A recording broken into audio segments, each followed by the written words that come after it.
आप देख रहे हैं उत्तराखंड लाइव न्यूज, खबरों की सच्चाई तक।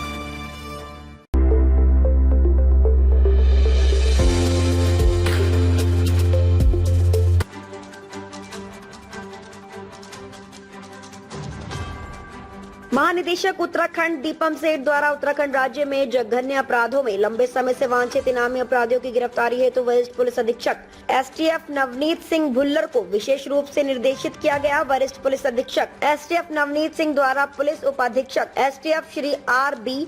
चमोला के निकट पर्यवेक्षण में एक टीम का गठन कर उपरोक्त लंबे समय से फरार अपराधी की गिरफ्तारी हेतु उचित दिशा निर्देश दिए गए। पकड़े गए इनामी अपराधी सुरेश शर्मा की गिरफ्तारी के संबंध में पुलिस महानिरीक्षक अपराध एवं कानून व्यवस्था पुलिस मुख्यालय नीलेश आनंद भरणे द्वारा जानकारी देते हुए बताया गया कि एसटीएफ की गठित टीम द्वारा पूर्व में प्राप्त तकनीकी तथा भौतिक सूचनाओं का वर्तमान में प्राप्त सूचनाओं से मिलान करते हुए अपने अथक प्रयास से उक्त अपराधी की पहचान स्थापित की। तत्पश्चात दिनांक 23 जनवरी 2025 को निरीक्षक अबुल कलाम के नेतृत्व में उप निरीक्षक विघादत्त जोशी, उप निरीक्षक Navneet Bhandari, constable Mohan Aswal, constable Jitendra, STF team द्वारा अभियुक्त सुरेश शर्मा को जमशेदपुर झारखंड से गिरफ्तार किया गया। ये उत्तराखंड राज्य का सबसे बड़ा इनामी 2 लाख का इनामी था और आज इसको जो है अरेस्ट करने में उत्तराखंड पुलिस ने ये सफलता हासिल किया। ये सुरेश शर्मा जो है निवासी ऋषिकेश का था। 1999 में जो है ये लगभग 25 साल हो गए तब से ये डीजीसी क्रिमिनल वहाँ बालकृष्ण भट्ट थे, उनका जो है ये उसके मर्डर में जो है ये बेल जंप करके फरार था। मुंबई चला गया था उस समय बेल मिलने के बाद, और फिर बेल जब खारिज हो गई थी तो उसके बाद पुलिस के हत्थे नहीं चढ़ा। तो लगभग इस बात को 25 साल हो गए। 2 लाख का इनाम इस पे था। इवन जब 2005 में उत्तराखंड एसटीएफ का गठन हुआ था तो 2 मामले उस समय उत्तराखंड एसटीएफ के पास प्राथमिकता पे थे, एक अंग्रेज सिंह और दूसरा जो है ये सुरेश शर्मा को अरेस्ट कराना। तो आप समझ सकते हैं एक प्रकार से उत्तराखंड का गठन, एसटीएफ का गठन ही जो है सुरेश शर्मा का एक बहुत बड़ा टारगेट को लेकर था। और आज ये उपलब्धि जो है उत्तराखंड एसटीएफ ने हासिल किया। मैं पूरी टीम को जो है उनके जो एसएसपी एसटीएफ है नवनीत सिंह जो है इनके अंडर में उनकी पूरी टीम को बधाई देता हूँ कि उन्होंने एक इतना अच्छा जो है वो वर्कआउट किया है। ये जो है कोई आसान नहीं था, इसमें बहुत manual work, technical work, intelligence बहुत बड़े पैमाने पे हुआ है क्योंकि 25 साल में उसने अपना सारा हुलिया, अपना सब कुछ चेंज कर दिया था सिवाय फिंगरप्रिंट के। बाद ये आधार कार्ड, सारे कार्ड, नाम, पता, सब कुछ कई जगहों पे अलग अलग तरीके से छिप के काम करके इवन उसने परिवार, बच्चे सब हो गए थे। सिर्फ एक फिंगरप्रिंट ही था जो उसका चेंज नहीं हो पाया।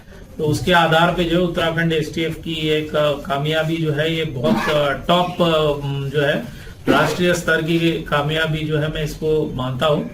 और ये बड़ी जो है आज उपलब्धि उत्तराखंड एसटीएफ ने किया है। जो बंगाल में इसने अपना मेनली वो निवास बना लिया था जहां पर ये ठेला, पहले तो ठेला चलाता था, ठेला चाउमीन ये वो। उसके बाद कई कपड़े को व्यवसाय किया इसने, कई स्क्रैप का व्यवसाय किया, कई तरह के व्यवसाय जो है ये स्क्रैप के व्यवसाय पूरा भारत भ्रमण करता था। कई नाम चेंज किए, फिर उसने शादी करके वहां सेटल हो गया था। अब तो इस बात को 25 साल हो गए। तो इस तरह से जो है इवन उसका चेहरा, वॉइस सैंपल हमारे पास था, वॉइस सैंपल से भी हमने जो है वो मैचिंग किया। वॉइस सैंपल के आधार पे भी जो है इसकी गिरफ्तारी की गई है। जैसे मैंने कह दिया काफी शातिर अपराधी था जो इवन जिसकी सुप्रीम कोर्ट तक पैरवी हुई, बेल खारिज हुई, उसके बाद भी जो है पुलिस के हत्थे नहीं आए। काफी हर बार जो है अपना अलग आई कार्ड, अलग नाम, पहचान और सब कुछ बदल दिया था उसने।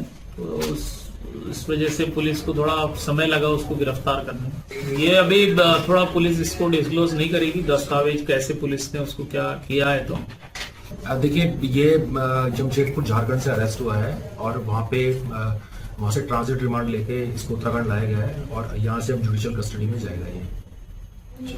और बेसिकली कोलकाता में सेटल हो गया था और काफ़ी सालों से इसमें काम चल रहा था। और जैसे कि आपको बताया गया कि 2005 में जब एसटीएफ बनी है उत्तराखंड में, तब जो पहले 2 असाइनमेंट मिले थे उसमें ये भी था सुरेश शर्मा की अरेस्टिंग और एक अंग्रेज सिंह का तो इनकाउंटर हो गया था और ये अभी अकाउंट फॉर अरेस्ट होने के लिए रह गया था। इसकी इनिशियली पुलिस ने बेल उच्चतम न्यायालय ऑनरेबल सुप्रीम कोर्ट से खारिज कराई थी और उसके बाद से इसको अरेस्टिंग का प्रयास हो रहा था और उत्तराखंड में इस पे 2 लाख का इनाम था और अभी अरेस्ट हो गया। जब इसने मर्डर किया था उसके बाद इसको कुछ समय बाद बेल मिल गई थी। उसके बाद फिर ऑनरेबल सुप्रीम कोर्ट में बेल के अगेंस्ट गए थे, जहां पे इसकी बेल खारिज हो गई थी। बेल खारिज होने के बाद में उस समय ये मुंबई में था, तो बेल जब इसको पता चला कि इसकी बेल खारिज हो गई है तो ये फरार हो गया और तब से इसको फिर अरेस्ट करने का प्रयास किया गया। देखिए उसमें एक प्रॉपर्टी डिस्प्यूट था और उस स्टैबिंग से, चाकू से गोद कर हत्या की गई थी और उसके बाद भी एक क्राइम हुआ था 2003 में, जिसकी एक इन्वेस्टिगेशन है, वो अभी पूछताछ हम कर रहे हैं कि उससे संबंधित कोई अगर लिंक मिलता है तो फिर आगे उसमें प्रोग्रेस करेंगे। और इसमें इनकी हत्या की गई थी, अरेस्ट हो गया था, ये जेल गया था और फिर इसकी ऑनरेबल सुप्रीम कोर्ट से जमानत खारिज हुई थी और तब से फरार चल रहा। देखिए अभी कंटिन्यू पूछताछ कर ही रहे हैं कि इस बीच ये किसी और क्राइम में इन्वॉल्व रहा कि नहीं रहा है। शुरुआत में तो इसने मना किया है कि कपड़े की ठेली लगाई या और चीजें करी, इसने और काम किए, लेकिन अभी हम और पूछताछ कर रहे हैं और कुछ नई चीजें निकलेंगी तो आपसे भी शेयर करेंगे। देहरादून से संवाददाता अंजलि पासवान की रिपोर्ट।